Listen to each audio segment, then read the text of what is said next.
చిదానంద సద్గురు సాయినాథ్ మహారాజ్ కీ జై. శ్రీ సాయి సచరిత 707వ పేజీలోని 97వ నుంచి 707వ పేజీ 97వ నుంచి ఈరోజు చదువుతున్నాము. అతనికి బాబా ప్రథమ దర్శనం అలా జరిగింది. అందువలన సోదరులిద్దరూ చాలా ఆందోళన చెందారు. ఇక ఏం ఆలస్యం చేయకుండా తమ ఊరికి వెళ్ళిపోయారు. ఆ తర్వాత మరో సంవత్సరం గడిచిపోయినా సపత్నీకర మనస్సు స్థిరపడలేదు. మరలా గానుగాపురం వెళ్ళాడు.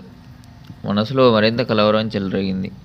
తర్వాత అతడు విశ్రాంతి కోసం మాడేగాంకు వెళ్ళాడు. చివరకు కాశీ క్షేత్రానికి వెళ్ళాలని తలచాడు. కాశీకి బయలుదేరడానికి ఇంకా 2 రోజులు ఉండగా అతని భార్యకు దృష్టాంతం కలిగి కాశీ ప్రయాణం ఆగిపోయింది. చమత్కారమైన ఆ దృష్టాంతం ఎటువంటి విశేషమైనదో చెప్తాను. సాయి యొక్క ఆ లీలను వినడానికి శ్రోతలు సిద్ధమవ్వండి. ఆ స్త్రీ పక్క మీద నిద్రలో ఉండగా కళ్ళ ఎదుట స్వప్నం. ఆమె కుండను తీసుకొని లక్కడి షా బావికి వెళ్ళింది. అక్కడ ఒక వేప చెట్టు కింద తలకు రుమాలు చుట్టుకొని ఉన్న ఒక ఫకీరు అప్పుడు ఆమె వద్దకు వచ్చాడు. అమ్మాయి, అనవసరంగా ఎందుకు శ్రమ పడతావు? నీ కుండను మంచినీటితో నింపి ఇస్తాను అని మంజుల స్వరంతో పలికాడు.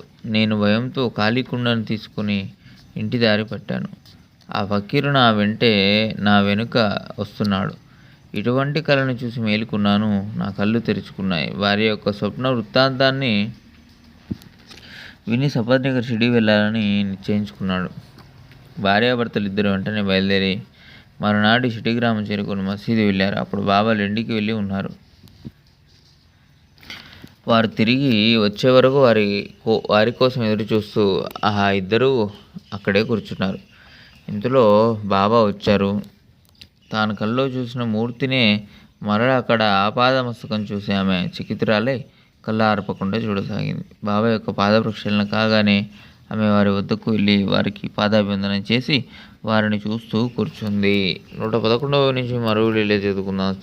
సాయినాథ్ మహారాజ్ 10 శాంతి.